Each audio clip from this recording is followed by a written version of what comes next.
Jesus is your faithful friend. May He walk beside you daily. Jesus is your blessed Savior. May He give you secure in His hand. Jesus is your loving Father. May He shower you with love and grace. Jesus is your wonderful Counselor. May He comfort you with encouragement.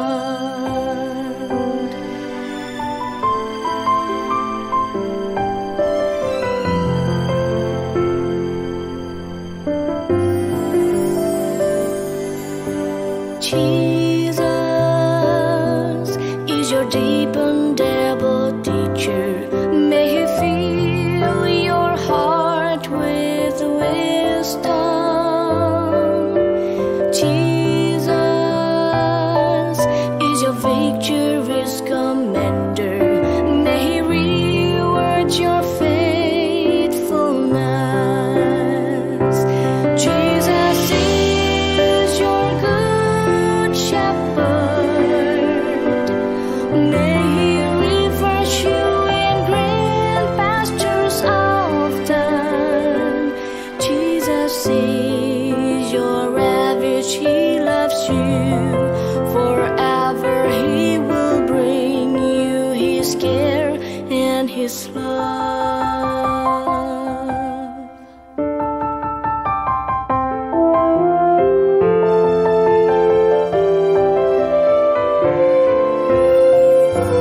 Jesus is your good shepherd. May He refresh you in green pastures often. Jesus is your refuge. He loves you forever. He will bring you His care and His love.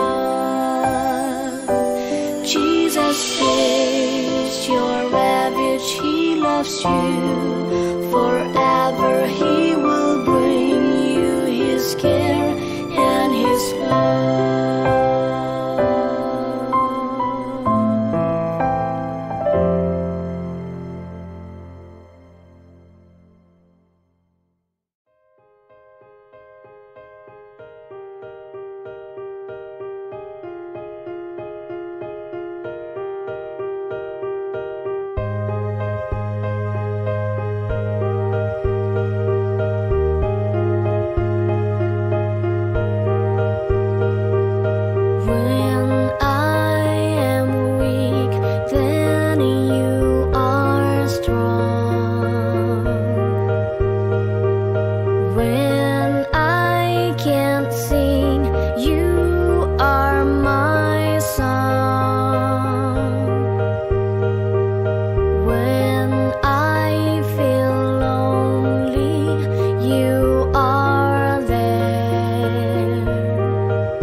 Tuhan, ini umat-Mu bersatu sehati, datang sujud menyembah-Mu, untuk merendahkan diri, berdoa sehati dan mencari wajah-Mu. Tuhan, ini umat-Mu bersatu sehati, datang sujud menyembah-Mu, untuk merendahkan diri, berdoa sehati dan mencari wajah-Mu.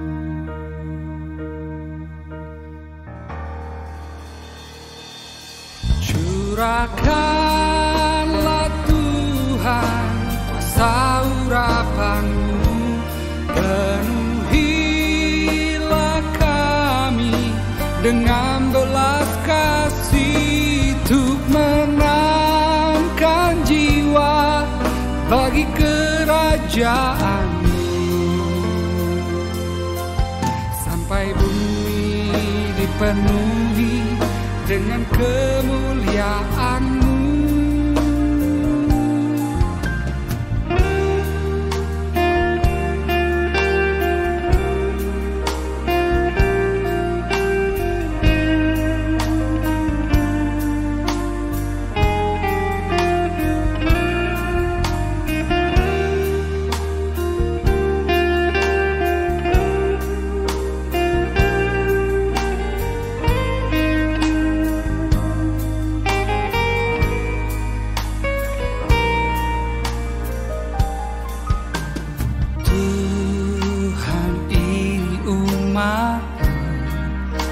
Bersatu sehati, datang sujud menyembah-Mu, untuk merendahkan diri, berdoa sehati dan mencari wajah-Mu. Curahkanlah Tuhan kuasa urapan-Mu, penuhilah kami dengan belas kasih, untuk menangkan jiwa bagi kerajaan-Mu, sampai bumi dipenuhi dengan kemuliaan-Mu. Curahkanlah Tuhan kuasa urapan-Mu, penuhilah kami dengan belas kasih, untuk menangkan jiwa bagi kerajaan-Mu, sampai bumi dipenuhi, sampai bumi dipenuhi kemuliaan-Mu.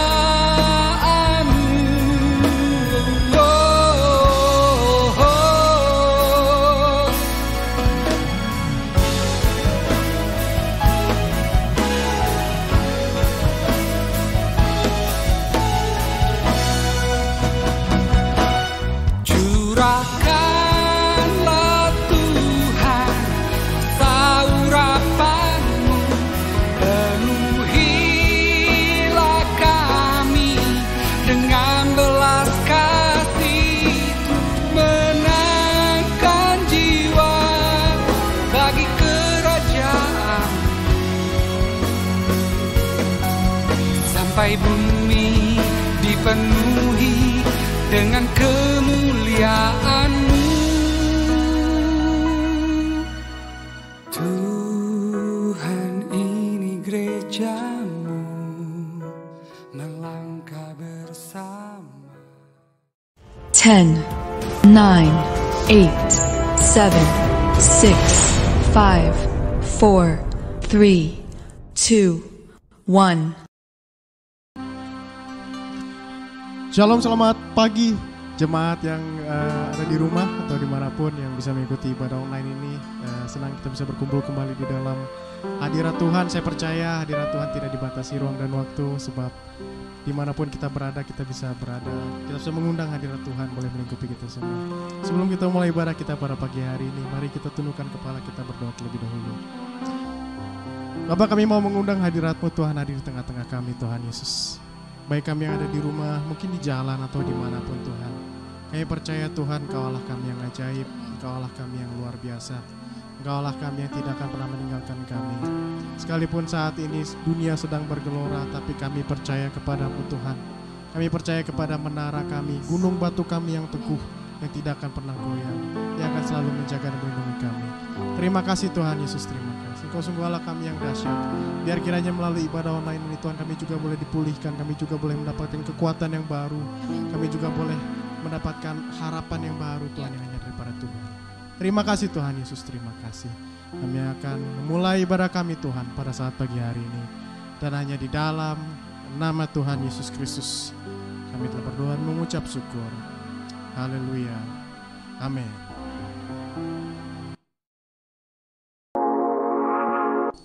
Semuanya siap muji dan memuliakan nama Tuhan. Haleluya. Haleluya.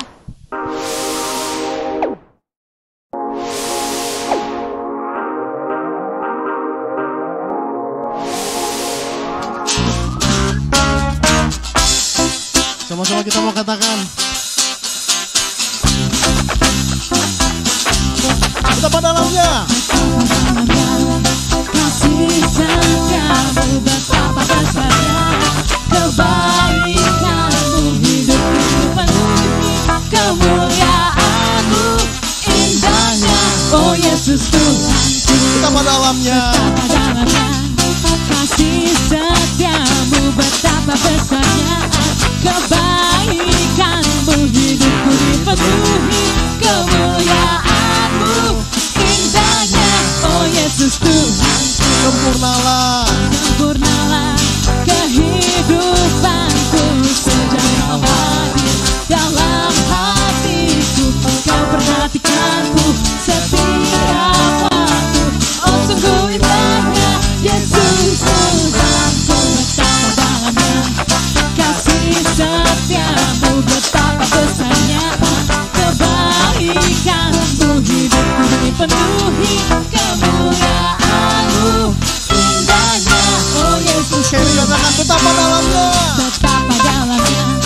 kasih setiamu, betapa besarnya kebaikanmu, hidupku dipenuhi kemuliaanmu, indahnya oh Yesus Tuhanku. Sempurnalah kehidupanku, sejak kau hadir dalam hatiku, kau perhatikanku setiap waktu. Oh sungguh indahnya Yesus Tuhan. Sempurnalah kehidupanku, sejak kau hadir dalam hatiku, kau perhatikanku setiap waktu. Oh sungguh indahnya Yesus Tuhanku, betapa dalamnya kasih setiamu, betapa besarnya kebaikanmu, hidupku dipenuhi kemuliaanmu, indahnya oh Yesus Tuhanku, indahnya oh Yesus Tuhanku, indahnya oh Yesus Tuhanku.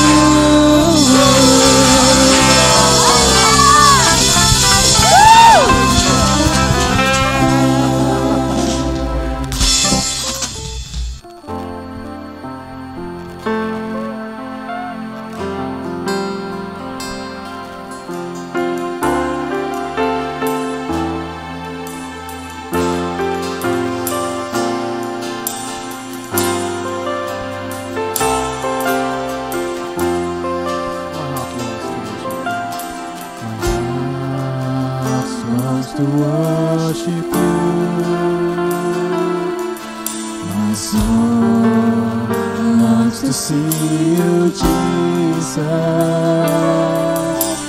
You alone another King of my life. You're the Most High, my God. My heart longs to serve you. My desire longs to please you, Jesus. You alone are my hope and my strength. You're the Most High, my God. I worship you, Jesus. I worship you with all of my heart and all of my soul. Love to worship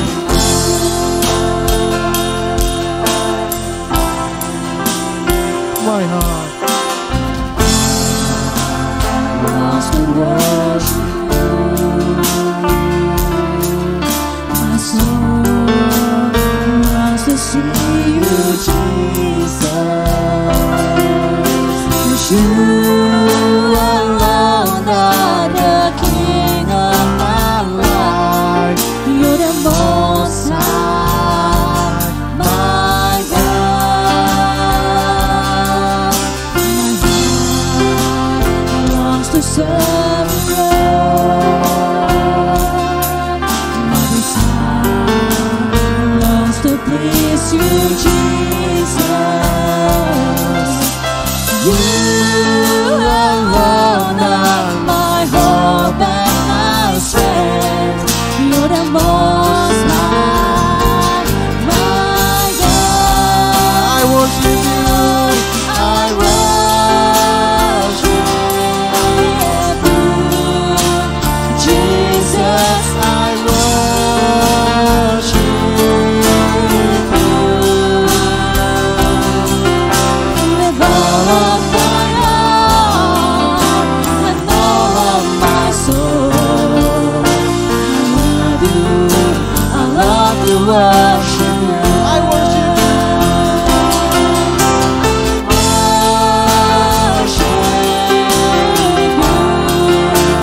Jesus, I worship you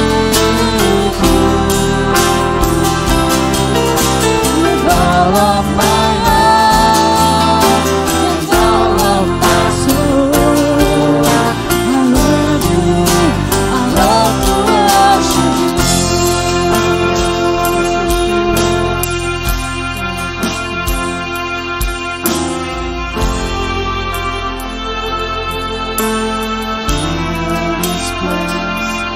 With your spirit, fill my heart. Let your presence fill this place As we worship you, as we worship you. Let your spirit fill this place. Sweet Spirit, fill my heart. Let your presence fill this place as we worship you. As we worship you.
Shalom. Berbahagialah orang yang lapar dan haus akan kebenaran, karena mereka akan dipuaskan. Haleluya. Mari kita berdoa terlebih dahulu, saudara, sebelum kita menerima kebenaran firman Tuhan. Bapa yang ada di surga, kami bersyukur Tuhan, karena hari ini Tuhan kami boleh kembali menerima kebenaran akan firman-Mu. Hati kami siap Tuhan untuk mendengarkan sebagian daripada firman-Mu. Sekiranya benih firman-Mu yang hamba sampaikan akan jatuh di tanah yang baik. Roh Kudus, bukakan segala selubung-selubung yang mungkin masih ada Tuhan, yang masih menutupi pikiran dan hati kami Tuhan, supaya firman-Mu tersingkapkan bagi kami dan dapat dimengerti untuk kami melakukannya. Terima kasih Tuhan Yesus, kami sambut dan kami terima firman-Mu hanya di dalam nama Tuhan Yesus. Haleluya. Amin. Saudara, tema kita hari ini berjudul Pelayan Kristus, Prajurit Kristus. Nats yang diambil dari 2 Korintus pasal 10 ayat 1 sampai 11 dengan perikop sikap Paulus. Mari kita baca bersama di tempat kita masing-masing ya, saudara. 2 Korintus pasal 10 ayat 1 sampai 11.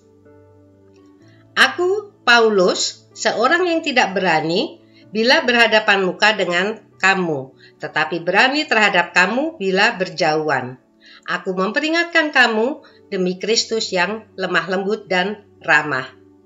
Aku meminta kepada kamu, jangan kamu memaksa aku untuk menunjukkan keberanianku dari dekat, sebagaimana aku berniat bertindak keras terhadap orang-orang tertentu yang menyangka bahwa kami hidup secara duniawi.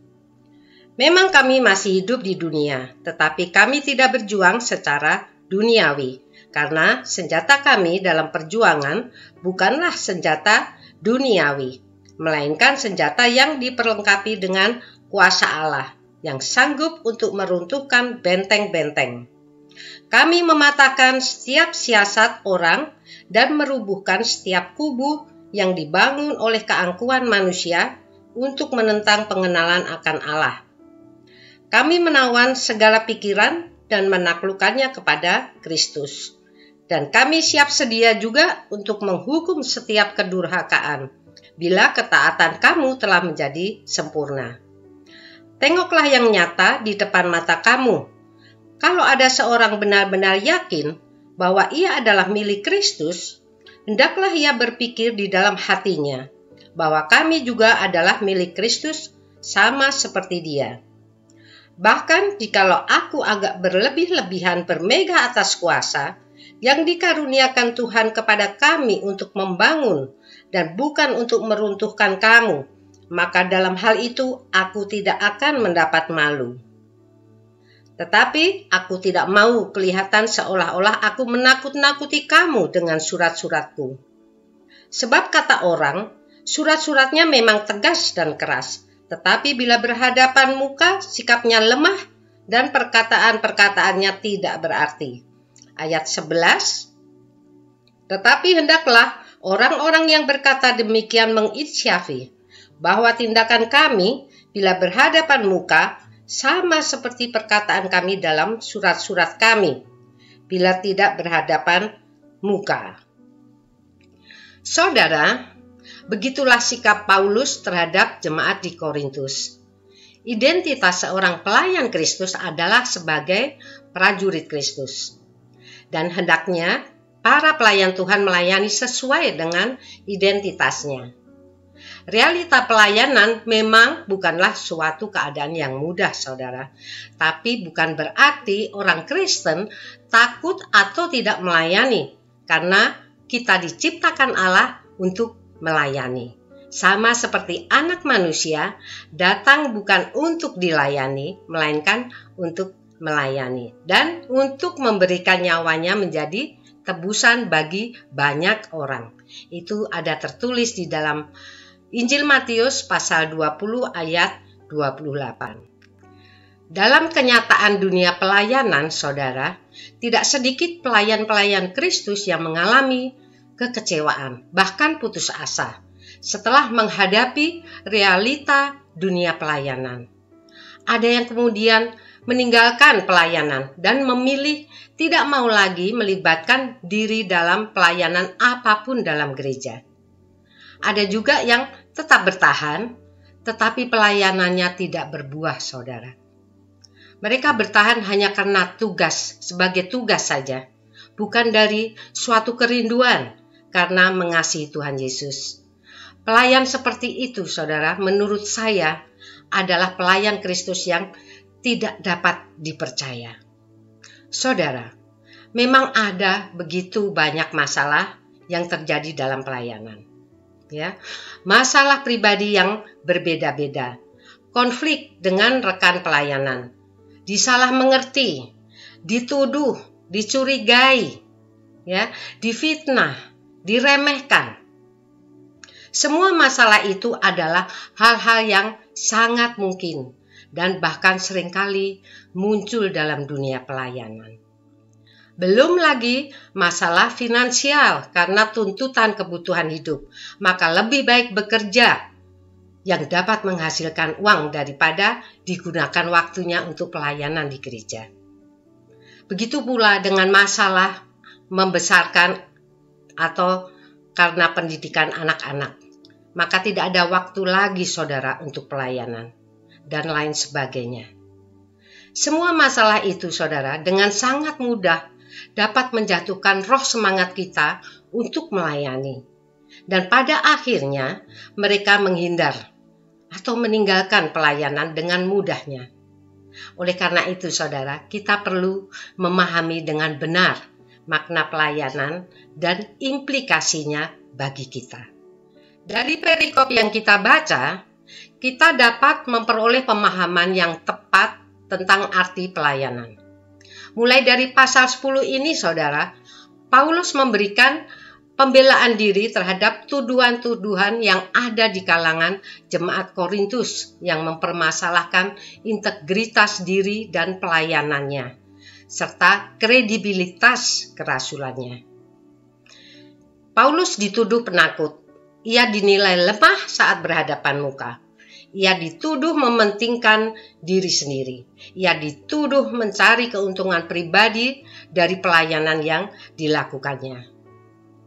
Semua tuduhan itu, saudara, disimpulkan dalam ayat 2 dengan tuduhan hidup secara duniawi. Menghadapi tuduhan itu, saudara, Paulus tidak kebingungan. Ia tidak kebakaran jenggot, ya, tapi dengan tenangnya, saudara, ia memaparkan pemahamannya tentang pelayanan dan memberikan bukti-bukti bahwa ia hidup dan melayani sesuai dengan pemahamannya itu. Berdasarkan pemaparan Paulus dalam perikop yang baru saja kita baca tadi, saudara, kita mendapatkan suatu kebenaran yang sangat penting, saudara, yaitu realita pelayanan adalah peperangan atau perjuangan rohani. Oleh karena itu, setiap pelayan Kristus harus menyadari identitas dirinya yang adalah prajurit Kristus dan hidup sesuai dengan karakteristik seorang prajurit Kristus. Saudara, apa sajakah karakteristik seorang prajurit Kristus yang baik? Inilah, saudara, yang akan kita dalami agar kita dapat menjadi pelayan Kristus dengan identitas seorang prajurit Kristus yang hidup sesuai dengan karakteristiknya. Dari ayat-ayat bacaan kita tadi, kita dapat belajar dari Rasul Paulus. Kita dapat menemukan paling tidak ada 3 karakteristik prajurit Kristus yang baik. Pertama, berjuang dengan ketaatan total kepada Sang Panglima. Itu ada dalam ayat 1 dan 2, ya, saudara. Di sini Paulus memahami bahwa pelayanannya adalah suatu perjuangan rohani. Implikasi dari pemahaman yang demikian adalah kesadaran dirinya sebagai prajurit rohani, sebagai prajurit Kristus. Ya, Paulus sadar juga bahwa Kristuslah panglimanya.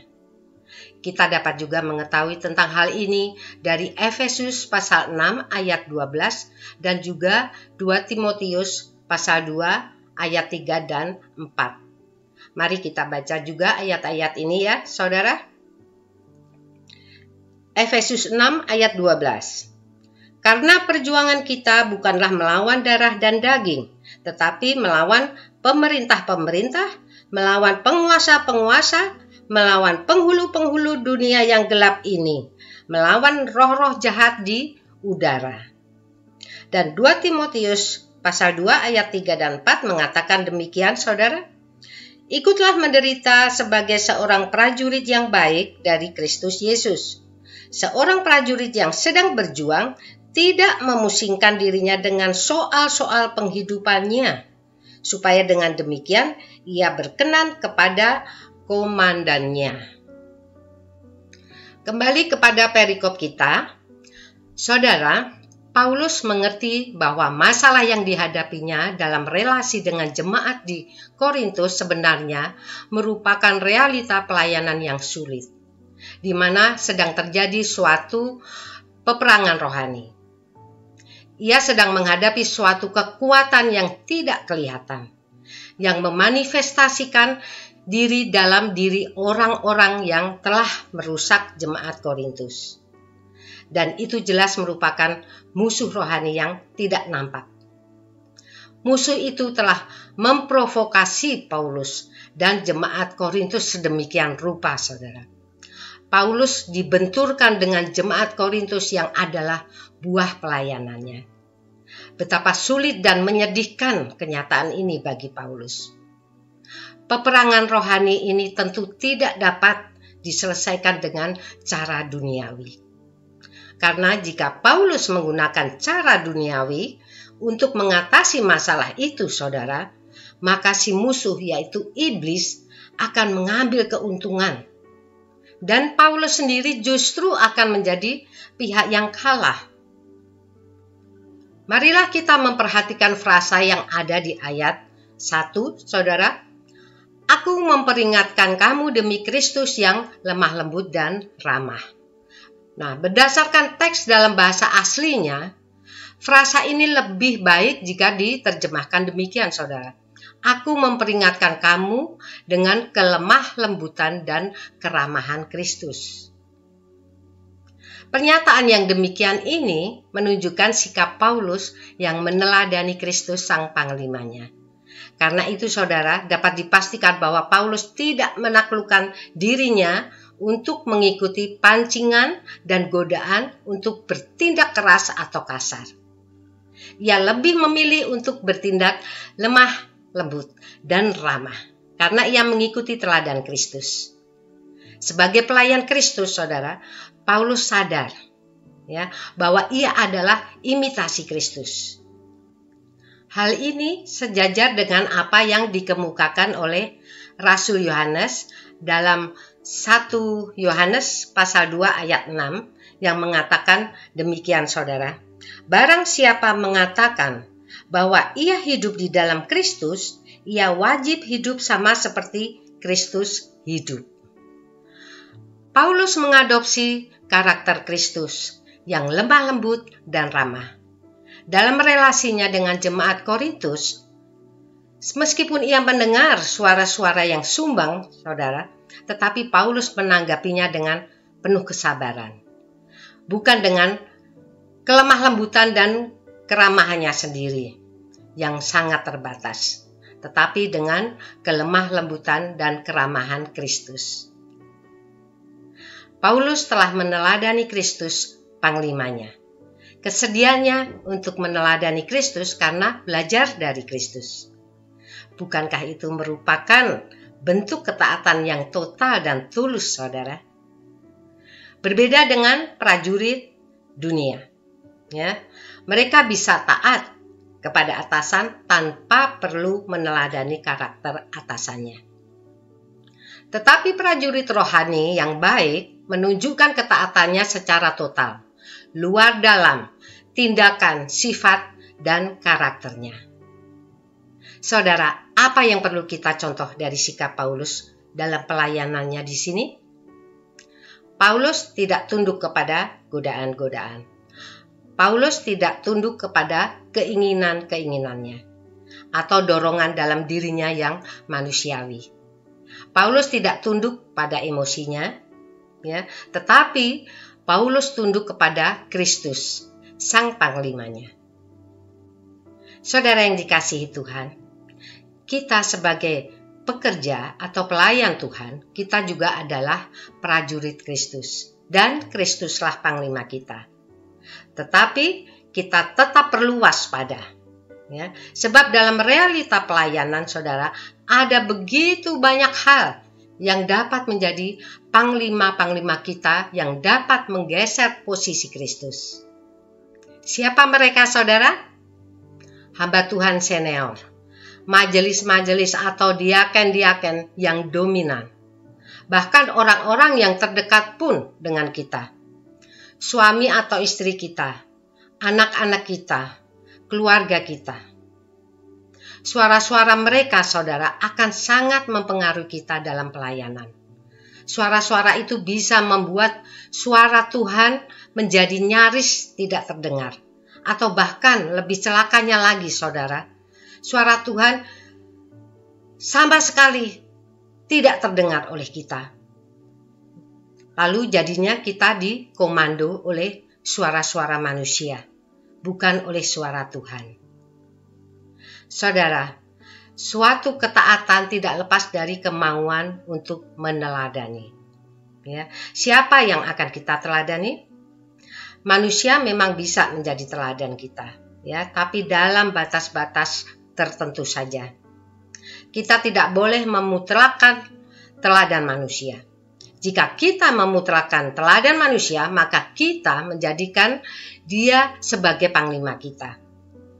Ajaran mereka bisa jadi kita mutlakkan, bukan ajaran Kristus. Jika kita memiliki kecenderungan yang demikian, saudara, maka kita perlu sungguh-sungguh waspada. Ingat, saudara, mereka yang dominan bisa menggantikan posisi Kristus sebagai panglima kita. Ketika kita menghadapi kesulitan di dalam pelayanan, apakah kita memilih meneladani Kristus dalam penyelesaiannya? Ataukah mengikuti emosi kita? Atau bisikan-bisikan dari orang lain? Atau prinsip-prinsip dunia yang seringkali bertentangan dengan ajaran Tuhan Yesus? Sekali lagi, saudara, peringatan untuk kita, jika kita memiliki kecenderungan yang demikian ini, kita harus berhati-hati. Ya, ingatlah baik-baik, saudara, kita harus lebih taat kepada Allah daripada manusia.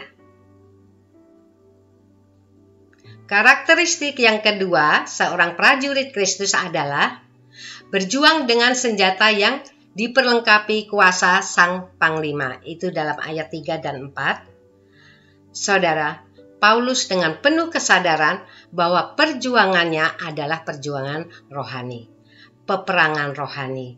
Dan ia sadar juga bahwa ia tidak dapat berjuang secara duniawi dengan menggunakan senjata-senjata duniawi. Senjatanya adalah senjata rohani, yaitu senjata yang diperlengkapi dengan kuasa Allah, kuasa Sang Panglima. Senjata rohani dapat kita baca, saudara, di dalam Efesus pasal 6 ayat 13 sampai 17. Kita juga akan membacanya ayat-ayat ini, ya, saudara. Sebab itu, ambillah seluruh perlengkapan senjata Allah, supaya kamu dapat mengadakan perlawanan pada hari yang jahat itu, dan tetap berdiri, sesudah kamu menyelesaikan segala sesuatu. Jadi berdirilah tegap, berikat pinggangkan kebenaran, dan berbaju jirahkan keadilan, kakimu berkasutkan kerelaan untuk memberitakan Injil damai sejahtera. Dalam segala keadaan, pergunakanlah perisai iman, sebab dengan perisai itu, kamu akan dapat memadamkan semua panah api dari si jahat, dan terimalah ketopong keselamatan dan pedang roh, yaitu firman Allah. Saudara, senjata rohani sanggup meruntuhkan benteng-benteng, mematahkan siasat orang, dan merubuhkan setiap kubu yang dibangun oleh keangkuhan manusia. Tetapi senjata duniawi sangatlah terbatas, tidak memiliki kemampuan seperti itu, saudara. Karena itu Paulus tidak mengandalkan senjata duniawi. Perjuangannya adalah perjuangan rohani. Musuhnya adalah musuh-musuh rohani yang tidak mempan oleh senjata duniawi. Kalau Paulus menggunakan senjata duniawi, saudara, maka pada saat itu yang akan terjadi, saudara, ialah senjata makan tuan. Ketika Paulus menggunakan senjata duniawi, saat itulah, saudara, ia akan gagal dalam perjuangan rohani. Musuh rohani Paulus senantiasa memancingnya untuk Paulus menggunakan senjata duniawi. Sebab, apa saudara? Pada saat ia menggunakan senjata duniawi, maka Paulus akan kehilangan kuasa Allah yang menyertainya.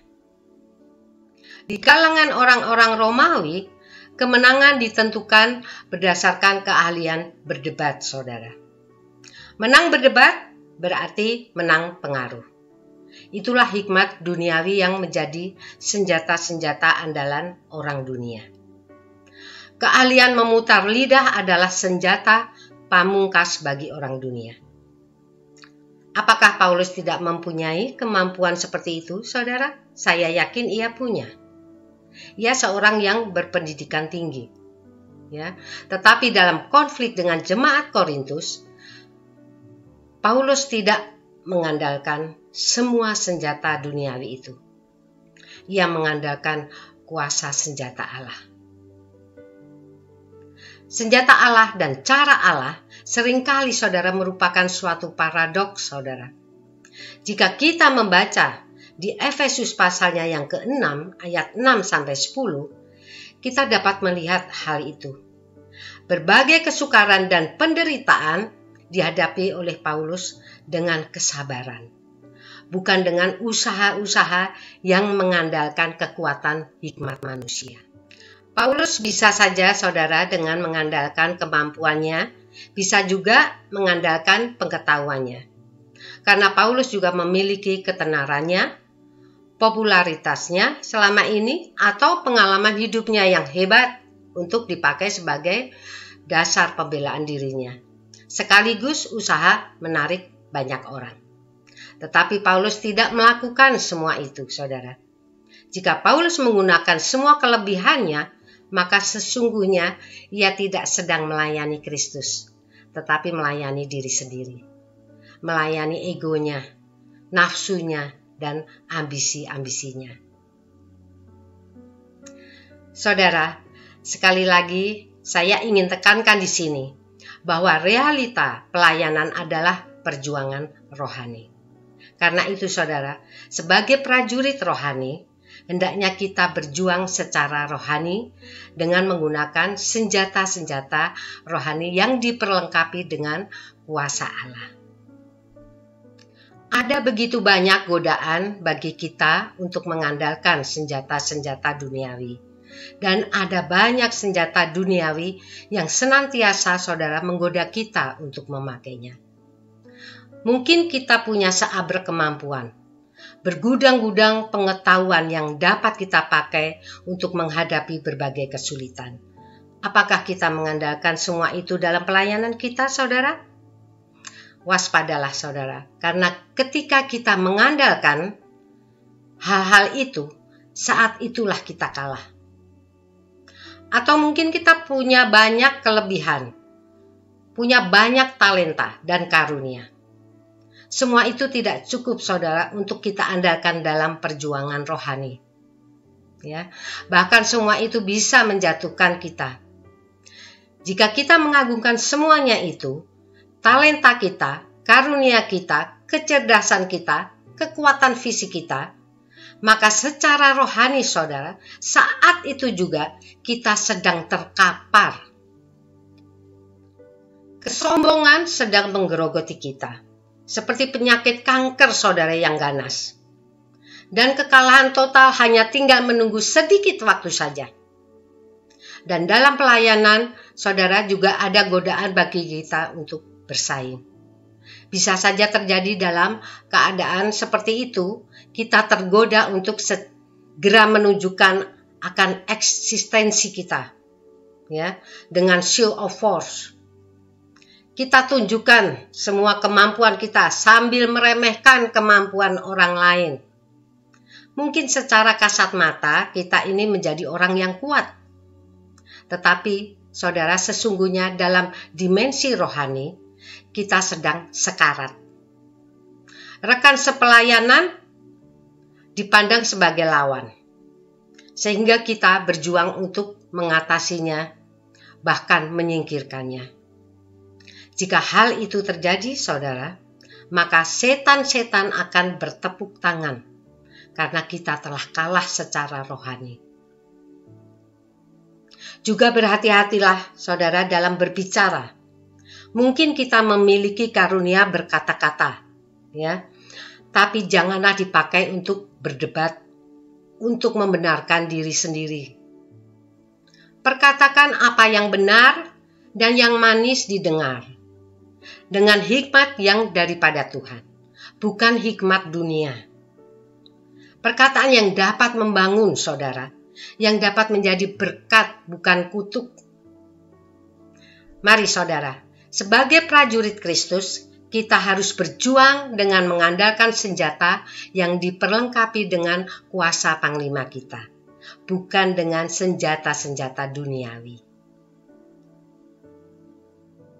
Dan karakteristik yang ketiga, seorang prajurit Kristus harus berjuang untuk kemuliaan Sang Panglima. Itu dalam ayat yang kelima. Perjuangan rohani memiliki satu karakteristik utama dalam tujuannya, saudara, yaitu untuk kemuliaan Sang Panglima, yaitu Kristus. Hal ini dapat kita lihat dengan jelas dalam frasanya, keangkuhan manusia untuk menentang pengenalan akan Allah. Dan kami menawan dan menaklukkannya kepada Kristus. Saudara, perjuangan Paulus bukan untuk membuat namanya masyhur, tetapi supaya orang mengenal Allah dan memuliakan Dia. Perjuangan Paulus bukan untuk membuat orang-orang takluk dan memuja dirinya, tetapi takluk dan memuja Kristus. Karena Paulus menyadari identitasnya sebagai prajurit yang berjuang untuk kemuliaan panglimanya, yaitu Allah. Hal ini semakin jelas, saudara, jika kita membaca dari frasa untuk kemuliaan Allah, di mana banyak tertulis, antara lain di pasal 1 ayat 20, pasal 4 ayat 6, dan juga ayat 15, lalu pasal 8 ayat yang 19, dan lain sebagainya. Paulus memfokuskan pelayanannya, saudara, untuk kemuliaan Allah yang dilayaninya, dan motivasinya murni. Ia tidak bermaksud mencari keuntungan apapun dari pelayanannya. Mari kita akan membandingkannya dengan 2 Korintus pasal 2 ayat 17 yang menyatakan demikian, saudara. 2 Korintus pasal 2 ayat 17. Sebab kami tidak sama dengan banyak orang lain yang mencari keuntungan dari firman Allah. Sebaliknya dalam Kristus kami berbicara sebagaimana mestinya dengan maksud-maksud murni atas perintah Allah dan di hadapannya. Saudara, jika yang dikejar Paulus adalah harta, maka ia tidak perlu, saudara, melepaskan haknya untuk menerima tunjangan hidup dari gereja Korintus selama ia melayani di sana. Saudara dapat melihatnya itu di 2 Korintus pasal 11 ayat 7. Dan Paulus juga tidak perlu bersusah payah, saudara, bekerja sebagai tukang kemah untuk mencukupi kebutuhannya dalam pelayanan. Itu ada di Kisah Para Rasul pasal 18 ayat 4. Ia juga tidak perlu pergi memberitakan Injil kepada orang-orang Makedonia yang secara ekonomi mereka itu lemah. karena itu hanya merupakan pemborosan uang saja. Jika Paulus mengejar popularitas, maka lebih baik baginya untuk menjual kesaksian-kesaksiannya yang sangat penuh dengan pengalaman yang luar biasa, saudara, daripada memberitakan Kristus yang justru membuatnya mengalami banyak kesengsaraan. Jika yang dicarinya adalah kenikmatan hidup, ia tidak perlu menyusahkan diri dengan mengabarkan Injil Kristus yang membuatnya menjadi pencatat rekor sebagai orang yang paling sering dipenjarakan. Mengalami hukuman dera di luar batas, sering berhadapan dengan ancaman maut, menerima 195 kali pukulan dari orang Yahudi, dilempari dengan batu, 3 kali mengalami karam kapal, dan terkatung-katung di laut sehari semalam. Padahal saudara, kalau kita lihat kehidupannya sebelum berjumpa dengan Kristus, lebih menjanjikan kenikmatan hidup. Ia juga tidak perlu menegur jemaat Korintus dalam kesalahan mereka dengan suratnya yang tajam, sehingga membuatnya disalah mengerti dan bahkan dituduh yang tidak-tidak. Tetapi di sini saudara, kita melihat bahwa pilihan Paulus adalah menjadi pelayan Kristus, prajurit Kristus, dan ia berjuang untuk kemuliaan Tuannya. Urusan-urusan pribadinya, kepentingan-kepentingan pribadinya, kesenangan-kesenangan pribadinya, ambisi-ambisinya, semua itu diabaikannya, saudara, demi melayani Kristus, demi kemuliaan Allah. Ia telah menunjukkan, saudara, kesetiaannya sebagai prajurit Kristus dalam perjuangan pelayanannya. Sehingga menjelang akhir hidupnya, saudara, ia dengan bangga dapat berkata, "Aku telah mengakhiri pertandingan yang baik. Aku telah mencapai garis akhir dan aku telah memelihara iman. Sekarang telah tersedia bagiku mahkota kebenaran yang akan dikaruniakan kepadaku oleh Tuhan." Itu ada dalam 2 Timotius pasal 4 ayat 7 dan 8a. Saudara, seharusnya kita pun sama dengan Paulus, ya, karena kita diciptakan dan dipanggil untuk melayani Tuhan, untuk menjadi pelayan Kristus, prajurit Kristus. Melayani berarti melakukan pekerjaan untuk Tuhan yang kita layani. Tuhan kita adalah siapa, saudara? Tuhan kita adalah Allah Sang Pencipta yang telah menyelamatkan kita dan mencukupkan segala keperluan kita.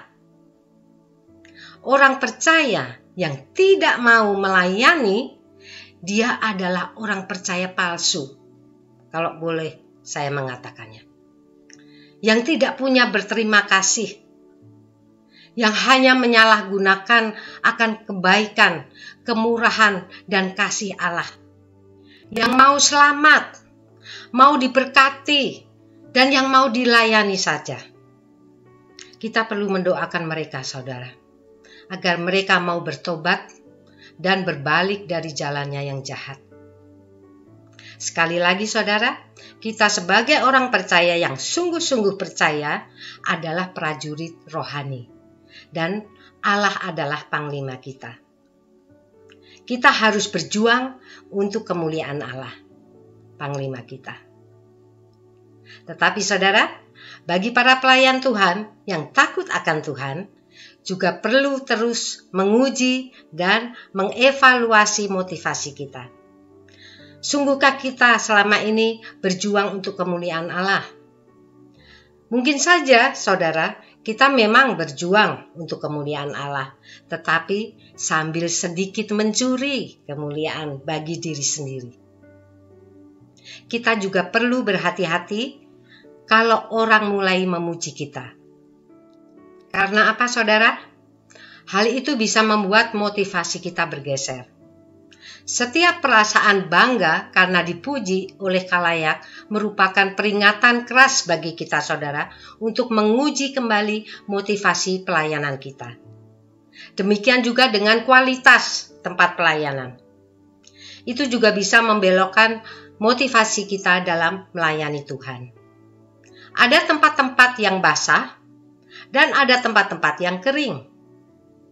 Pertimbangan-pertimbangan kita bisa sangat dipengaruhi oleh kondisi tempat pelayanan kita. Jika mendapatkan pelayanan yang sukar, kita katakan tidak. Ya, sambil memberikan 1000 macam alasan-alasan. Tetapi kalau yang mudah atau yang gampang, ya, oke aja lah. Contoh ucapan seperti ini. Jika memimpin kebaktian, kalau boleh jangan saya. Sebab saya demam mimbar. Tetapi kalau hanya ngatur-ngatur atau bantu-bantu, ya bolehlah. Saudara, janganlah sekali-kali pelayanan itu dengan pertimbangan-pertimbangan yang dimulai dengan dominasi soal materi. Karena itulah saatnya saudara, kita harus sadar bahwa motivasi kita mulai bergeser. Berapa banyak dari antara kita, saudara, yang mau dengan sukacita melayani di tempat yang sangat minim fasilitasnya. Di gereja kecil yang masih sedikit jemaatnya. Berapa banyak di antara kita yang rela pergi ke desa-desa untuk pelayanan mission trip atau melakukan perjalanan jauh ke pedalaman, mengunjungi daerah yang terpencil untuk mengabarkan Injil. Boro-boro saudara, melayani saja tidak mau, pergi menginjil ke desa-desa. Injililah dahulu keluarga kita yang belum selamat, injililah teman-teman seberang yang ada di sekeliling kita. Saudara, tidak sedikit orang Kristen suka pilih-pilih model gerejanya kalau mau melayani atau bergereja. Mereka mau melayani, mau pergi ke gereja kalau gerejanya besar, jemaatnya banyak, dan semua perlengkapannya lengkap. Tim puji-pujiannya juga hebat, karena bisa hidup. Nah itu dia. Pakai istilah kerohanian lagi, pakai mengalir. Sungguh sangat disayangkan, saudara, kalau prajurit Kristus bermental seperti itu. Sebenarnya yang harus kita lakukan, kalau kita tahu, apalagi Tuhan yang sudah menempatkan kita di suatu gereja yang masih harus berkembang dan belum lengkap segala sesuatunya, ikutlah berjuang bersama prajurit-prajurit yang lain. Untuk apa saudara? Untuk membangun gereja Tuhan. Bukan cari yang enaknya saja. Bagian ini saya katakan untuk kita semua orang percaya, hendaknya sungguh-sungguh sadar untuk apa kita diselamatkan. Memang melayani dengan motivasi yang benar itu sulit. Ada banyak alasan-alasan yang sungguh harus kita akui sangat rasional dan manusiawi. Misalnya saudara, soal kebutuhan pendidikan anak-anak untuk masa depan mereka. Banyak juga hamba-hamba Tuhan yang tidak berani lagi melayani di daerah yang sulit oleh karena alasan ini. Bukan bermaksud menghakimi mereka ya saudara. Sebab seandainya kita yang diperhadapkan pada kondisi yang sulit seperti ini, kita pun mungkin saja tidak berani mengatakan bahwa kita bisa tetap bertahan. Hanya saja pada saat ini saya mengajak kita semua para pelayan Tuhan untuk dengan jujur mengevaluasi diri kita di hadapan Tuhan berkenaan dengan motivasi kita dalam pelayanan, dalam kehidupan kekristenan kita. Sungguhkah motivasi kita masih didasari oleh kasih yang mula-mula, yang berkobar-kobar mau memuliakan Tuhan dengan pelayanan kita?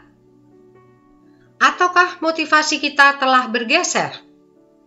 Apakah sekarang tujuan kita melayani Tuhan masih tetap untuk kemuliaannya, ataukah untuk kemuliaan pribadi kita, untuk kesenangan kita?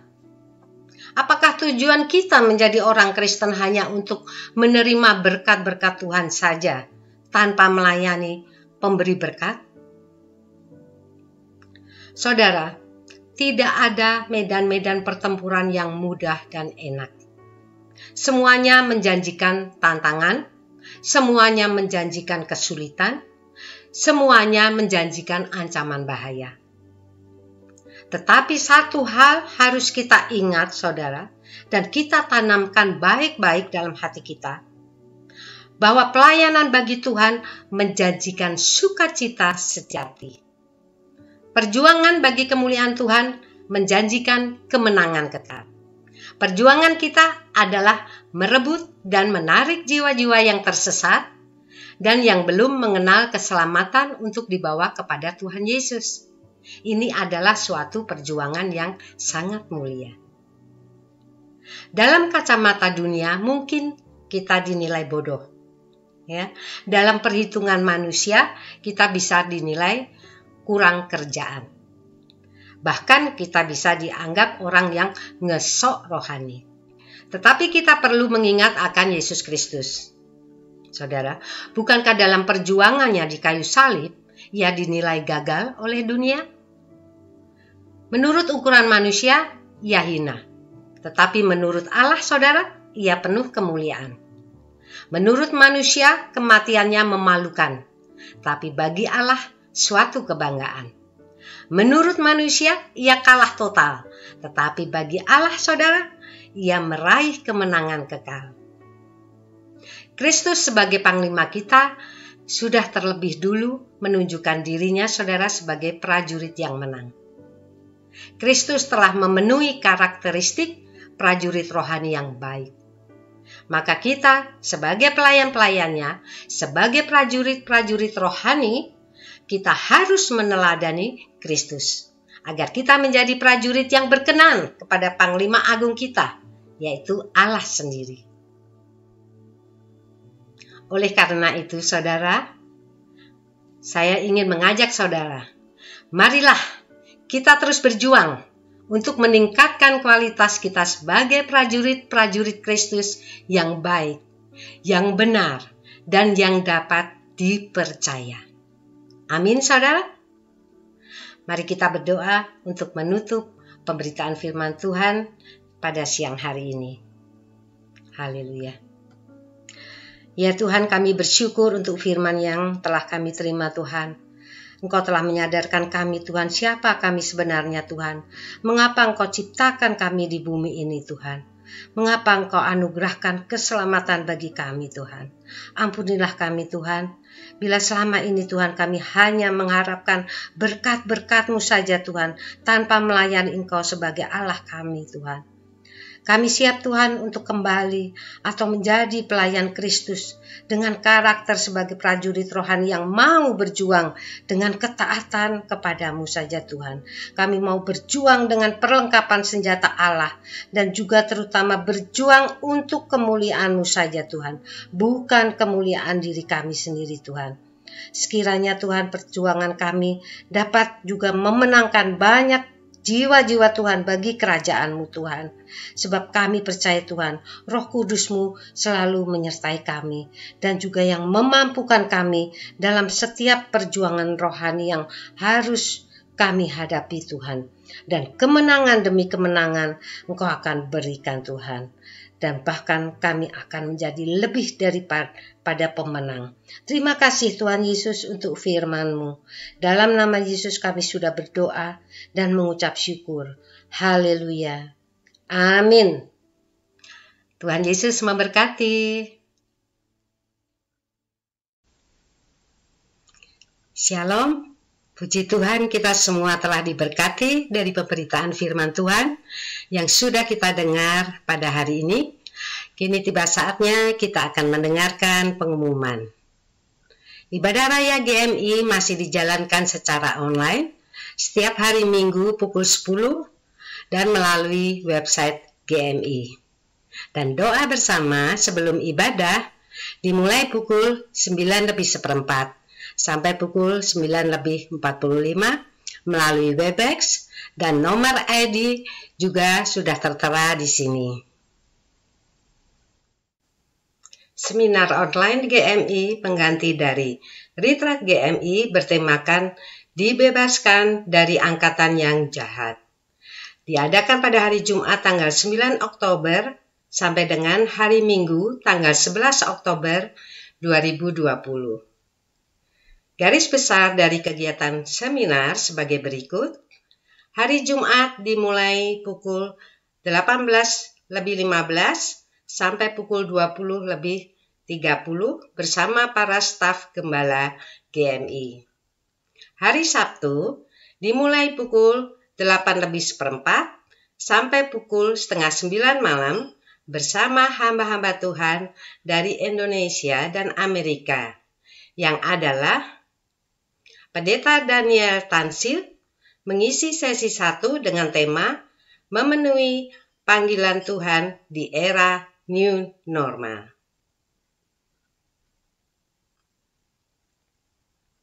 Pendeta Raya Ginting mengisi di sesi 2 dengan tema Kebangkitan Generasi Baru. Dan Pendeta Paulus Mulyadi membawakan di sesi 3 untuk kaum pria dengan tema Menjadi Pria Sejati di Tengah Angkatan yang Bengkok Hatinya. Ibu Pendeta Lydia Tanijaya membawakan tema Menjadi Perempuan Bijak di Tengah Angkatan yang Jahat di sesi 4 untuk para wanita. Dan Ibu Pendeta Julia Lehman dari Amerika akan membawakan seminar untuk kaum muda di sesi 5 dengan tema Panggilan Anak Muda di Akhir Zaman. Di hari terakhir seminar online pada hari Minggu dilaksanakan ibadah raya dan pengutusan pada pukul 9:04 pagi sampai pukul 12 siang bersama Pendeta Bambang Suprapto dan tema Misi Gereja di Akhir Zaman. Setiap memasuki kegiatan seminar akan diawali dengan doa bersama selama 30 menit. Informasi seminar selanjutnya, seminar dilakukan via Zoom, pendaftaran via form online, link ada di flyer, paling lambat tanggal 3 Oktober pukul 9 malam. Nama pendaftaran harus sama dengan nama login Zoom. Peserta harus memilih sesi-sesi yang akan diikutinya. Biaya untuk seminar online berupa persembahan sukarela yang akan diserahkan kepada para pembicara tamu dari Indonesia dan Amerika. Untuk nomor rekening untuk transfer persembahan, silakan menghubungi koordinator setempat. Selamat mengikuti seminar online GMI dan menerima berkat-berkat Tuhan. Pengumuman berikutnya adalah kegiatan-kegiatan GMI di setiap kota yang masih juga dilaksanakan secara online. Untuk kapan dan waktunya kegiatan Hope, kegiatan Perak Perkasa, dan juga Kompak, silahkan melihat di penayangan yang ada di sini. Mari jemaat Tuhan, kita semakin giat di dalam persekutuan-persekutuan yang ada di gereja kita. Kita rajin berdoa bersama dan mendalami firman Tuhan lebih lagi menjelang kedatangan Tuhan Yesus yang kedua.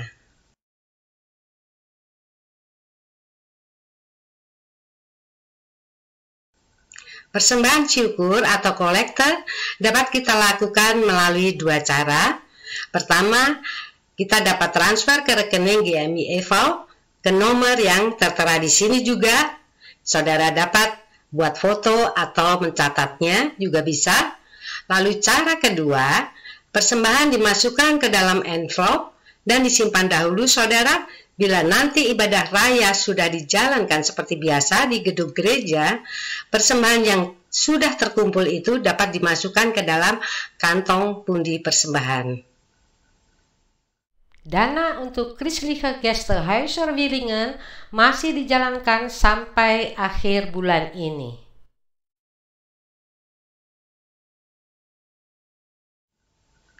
Sekian pengumuman GMI pada hari ini saudara. Terima kasih atas perhatiannya.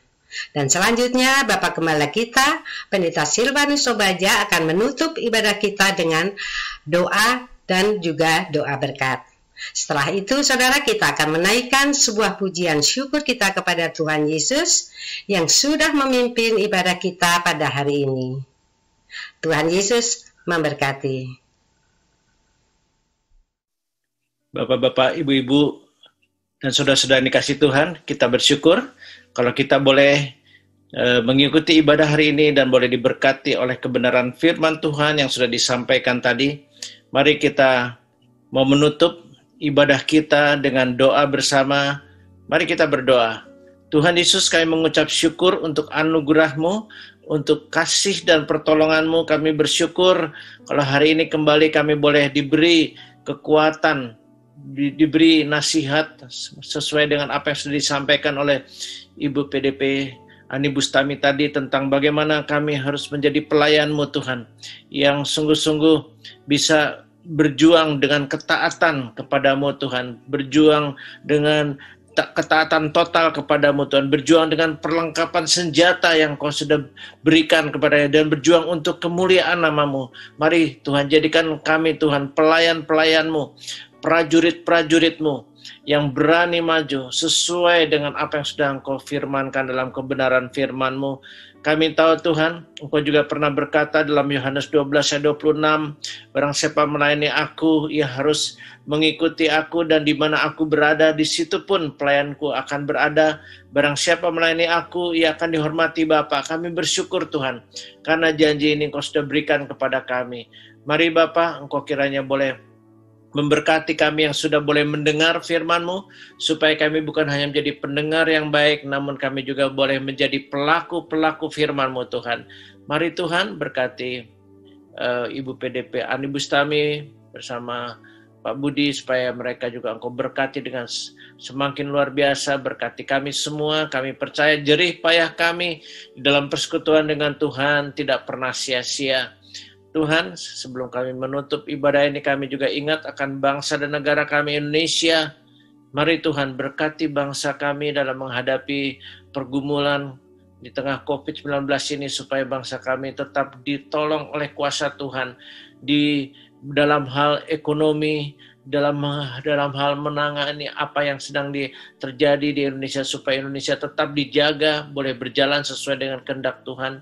Mari Tuhan berkati Bapak Presiden Joko Widodo berserta Bapak Ma'ruf Amin dengan seluruh menteri kabinet yang ada di bawahnya, dan juga semua aparat pemerintah Tuhan, baik yang duduk di pusat sampai yang ada di daerah-daerah, untuk TNI, kepolisian juga Engkau berkati supaya seluruh pemerintah kami boleh bekerja dengan baik, dan juga masyarakat boleh berjalan sesuai dengan rencana Tuhan. Kalau ada kuasa-kuasa yang coba Tuhan mengambil kesempatan di tengah kesempitan ini yang bukan daripada kehendak-Mu, kami mau patahkan tolak di dalam nama Tuhan Yesus. Mari Tuhan berkati bangsa kami ini, juga bangsa dan negara Jerman, bangsa dan negara Belanda, tempat di mana kami ada, kami tinggal, kami bekerja, kami studi, kami yang membangun keluarga, juga apapun yang kami hadapi di Eropa ini. Kami mohon supaya Engkau juga memberkati pemerintahan di Jerman, di Belanda dengan pertolongan yang daripada-Mu. Juga kami jadikan kami sebagai masyarakat, orang-orang Indonesia yang sungguh-sungguh bisa menjadi berkat di tengah negara Jerman dan Belanda ini Tuhan. Jadikan kami saksi-Mu yang hidup, dan biarlah kami boleh pergi untuk selalu menjadikan sekalian bangsa menjadi murid-Mu. Biarlah keluarga-keluarga boleh dimenangkan.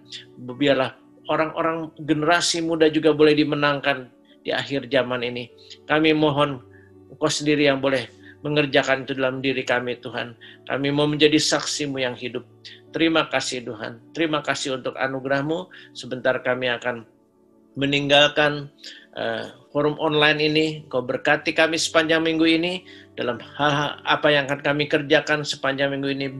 Berikan keberhasilan, baik yang bekerja, baik yang studi, sedang menghadapi ujian, berikan hikmat, akal budi, supaya mereka dapat menyelesaikan dengan baik. Berkati para keluarga dalam membimbing anak-anak, supaya anak-anak ini boleh terus diajar untuk hidup takut akan Tuhan. Juga berikan keberhasilan dalam semua hal yang kami lakukan. Juga memberkati Hope di setiap kota yang akan dilaksanakan, juga Hope Global pada hari Kamis. Tuhan berkati, juga Engkau memberkati Tuhan sekegiatan, baik kegiatan Komsel Perkasa yang dilakukan di setiap kota, supaya setiap komsel ini boleh membangun anggota tubuh Kristus. Mari Tuhan Engkau kirimkan jiwa-jiwa, supaya banyak jiwa yang mau ikut serta dalam membangun iman, karena dengan tumbuh bersama kami akan juga kuat. Engkau mempersatukan kami. Terima kasih Tuhan. Kami bersyukur untuk semua ini. Sebentar kami akan mengakhiri dengan doa berkat. Kiranya Tuhan boleh memberkati kami semua. Mari Bapak Ibu Saudara sekalian, kita boleh mengedahkan tangan kita untuk boleh menerima berkat Tuhan. Tuhan memberkati dan melindungi engkau. Tuhan menyinari engkau dengan wajahnya dan memberikan kasih karunia. Tuhan menghadapkan wajahnya kepada engkau dan memberikan damai sejahtera. Karena kasih karunialah Bapa, damai sejahtera yang daripada Tuhan kita Yesus Kristus, dan persekutuan dalam Roh Kudus menyertai engkau mulai dari saat jam ini sampai Maranatha, yaitu Tuhan Yesus Kristus datang kembali untuk yang kedua kali. Haleluya. Amin.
Agungkan namamu,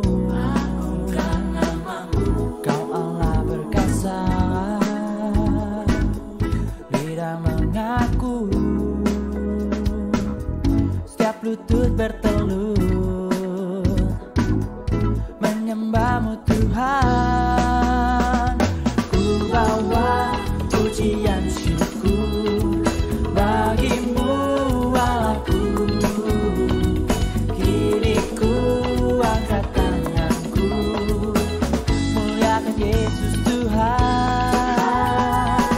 Buat namanya mulia.